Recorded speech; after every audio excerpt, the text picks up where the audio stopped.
Hello বন্ধুরা, আসসালামু আলাইকুম। উইথ রান্না চ্যানেলে তোমাদের স্বাগত। আজকে তোমাদের সাথে শেয়ার করব খুব সহজে ও মজাদার পাট শাকের ভর্তার রেসিপি। প্রথমে আমি শাকগুলোকে ভালো করে বেছে পরিষ্কার করে ধুয়ে নিয়েছি। সিদ্ধ করার জন্য চুলায় একটি পাতিল আগে থেকে বসিয়ে রেখেছি। এখন শাকগুলো দিয়ে দিই।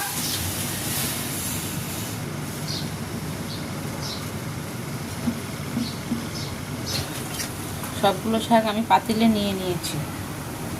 এখন সামান্য একটু লবণ ছিটিয়ে দিব। একটা ঢাকনা দিয়ে ঢেকে শাকগুলোকে সিদ্ধ করে নিব। এখন ঢাকনাটা তুলে নিয়ে শাকগুলোকে ভালো করে নেড়েচেড়ে নিব।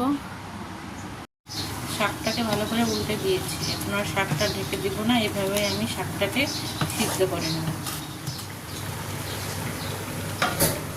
ঢাকনা ছাড়া শাকটাকে এভাবে আমি 6-7 মিনিট জাল করে সিদ্ধ করে নিয়েছি।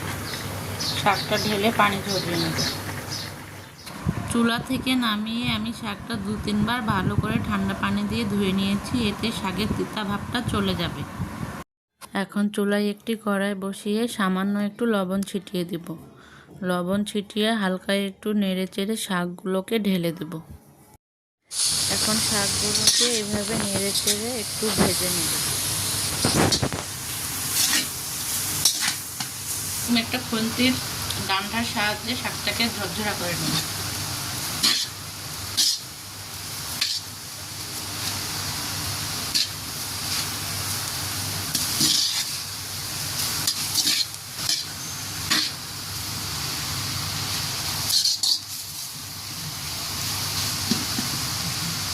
শাকটাকে ঝরঝরা করে নিয়ে শাকটাকে এখন নামিয়ে নেব। শাকটা ভর্তা করে নেওয়ার জন্য কিছু শুকনো মরিচ ভেজে নেব। এর জন্য চুলায় একটি কড়াই বসিয়ে দিয়ে দেব তেল। মরিচগুলো ঢেলে দেবো।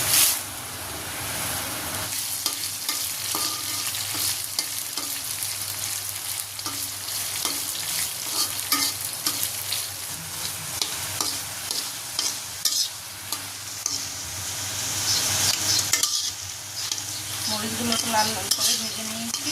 এখন মরিচগুলোকে নামিয়ে নিয়েছি। মরিচগুলোকে ভালো করে ভেজে একটি মাটির বাটনায় ঢেলে নিয়েছি। এখন সামান্য একটু লবণ ছিটিয়ে দিয়ে মরিচগুলোকে ভালো করে বেটে নেব।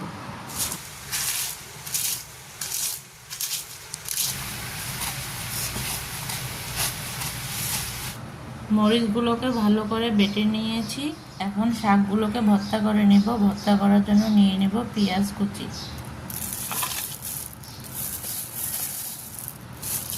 দিয়ে দিব পরিমাণ মতো বেটে রাখা মরিচ। দিয়ে দেব সামান্য পরিমাণে লবণ, শুধু পেঁয়াজের পরিমাপে। লবণ দিয়ে শাকটাকে সিদ্ধ করে নিয়েছিলাম। ভাজার সময় লবণ দিয়ে ভেজে নিয়েছিলাম, এজন্য এখন সামান্য পরিমাণে লবণ ব্যবহার করব। দিয়ে দেব সরিষার তেল।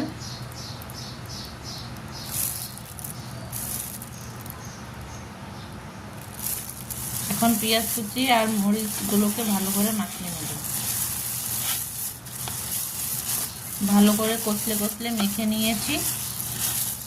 এখন দিয়ে দিব আগে থেকে সিদ্ধ করে ভেজে রাখা পাট শাকগুলো। এখন এগুলোকে ভালো করে মাখিয়ে নেব।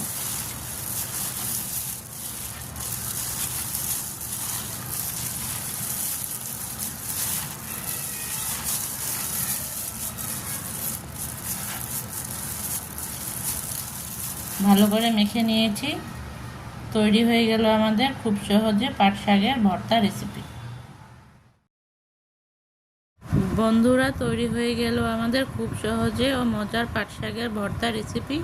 আশা করি রেসিপিটা ভালো লাগবে। ভালো লাগলে অবশ্যই বাসায় ট্রাই করবে। আজ তবে এখানেই শেষ করছি। ভালো থেকো, সুস্থ থেকো। আল্লাহ।